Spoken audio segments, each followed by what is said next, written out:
Blight, huwag ka nang umalis. Sorry, be, na-late ka nang magsabi sa akin kasi nakaalis na ako at nakarating na ako dito sa bahay namin. So, kung makikita nyo, kung familiar kayo sa background ko, eto yung bahay namin, guys. At sa mga nagsasabing eme-eme lang yun, na wala akong gamit na dinala or inuwi or babalik din ako agad sa Manix house, hindi yun totoo, guys, kasi kung ano yung pinakita ko nung aalis ako, yan yung mga dala-dala ko hanggang ngayon makauwi ako. Ayan, napakadaming gamit yan. Imposible namang may balikat pa to.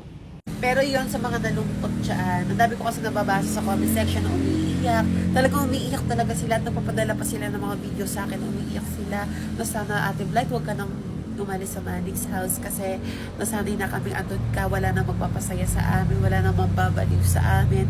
Na-appreciate ko lahat yun. Lahat ng mga sinabi niyo sa akin.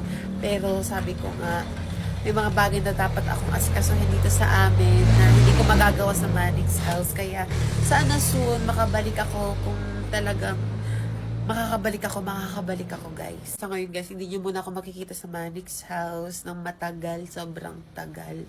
Siyempre, mamimiss ko yung mga kasama ko doon. Sila Shelleen, Cyrene, Lily, lahat ng mga members doon is napalapit na talaga sa akin. And ngayon, dito muna talaga ako. Wala na bawian to kasi dito na lahat ng mga gamit ko eh. So yun, sana wag niyong akong, naiyak ako. Wag kayong humintong mag-support sa akin kahit wala ako sa Manix house. So yun lang.